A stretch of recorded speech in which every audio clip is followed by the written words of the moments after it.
The body cannot be forced to empty or to neutralize. Emptying isn't a consequence of willpower.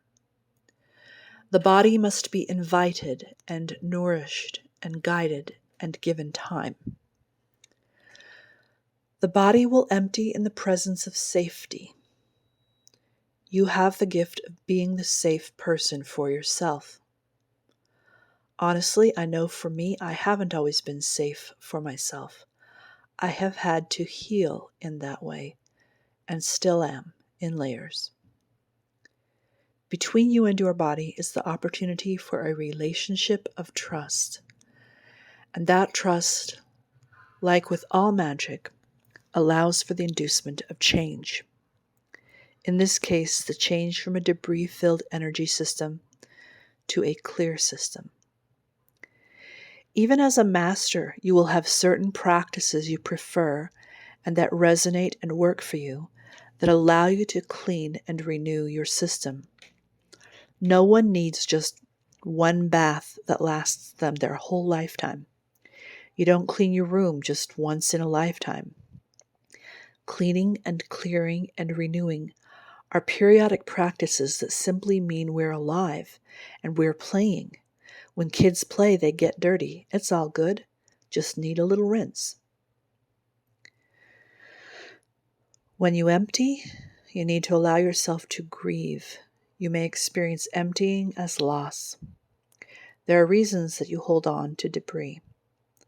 They may have been transmitted to you from an external source, but if they attached and remained, that is with your permission. And I don't mean you were or are completely aware, because we all have layers of healing our awareness and our agency.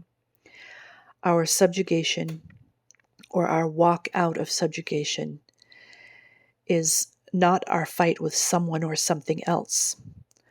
Our subjugation and our liberation are a conversation with ourselves and the coming out of a chrysalis from within ourselves.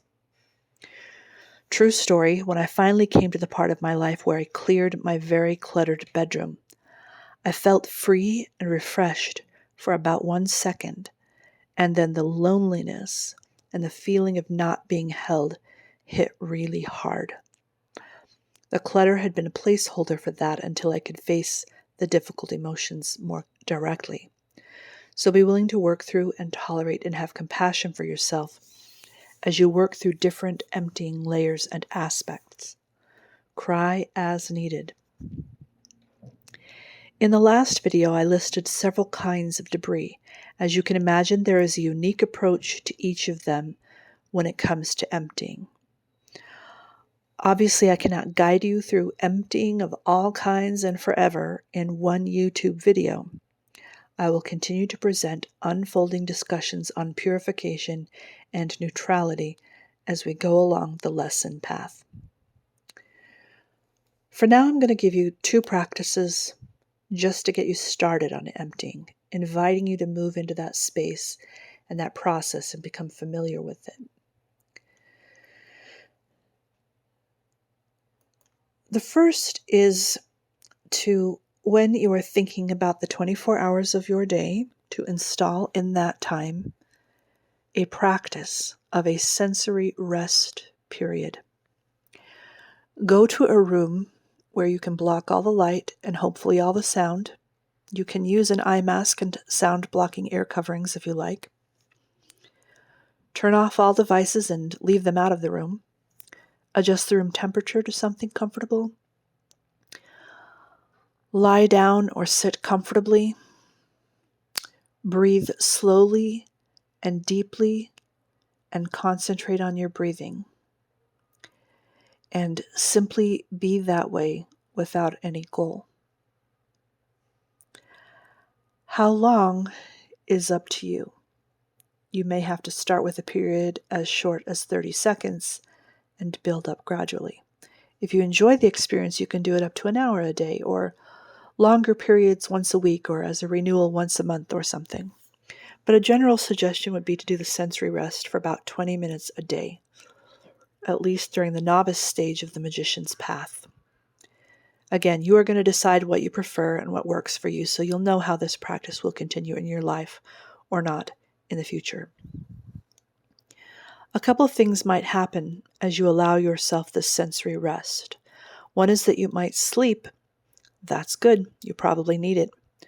One is that not much will happen and you will simply rest in the breathing.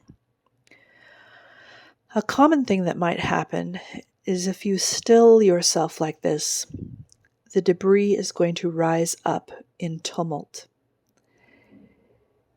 If you haven't been paying attention to that and never resting so you don't have to, it can be super uncomfortable and sometimes downright frightening. Whatever comes up, thought, emotion, word, sensations and pain in the body, etc., etc., I can guarantee you that is debris bubbling over. A strategy is to let all that come and go, concentrate on your breathing. You don't have to solve it in this exercise or even to make it leave. It can be there. So instead of a fully empty, think about what I call loosening. Loosening your grip on it, not a full let go. Loosen how you believe or identify with these tumultuous particles of debris. And remember that they are constructions and chemical codes, bugs in the system, and certainly not true. They are artifacts of illusion, not any type of reality whatsoever. If this type of exercise is far too triggering for you, don't do it. I would suggest you may need a healing path with a professional third-party support, and you absolutely deserve that. Lying quietly in a dark, sound-free room is more than good enough practice. However, if you learn about and or happen to have access to other types of sensory rest experiences, then I would suggest taking advantage of them. Sometimes they are called sensory deprivation experiences, as if our sensory activity is something that we are at the mercy of instead of something we can direct deliberately. I prefer the word rest over deprivation. It suggests more agency and peace.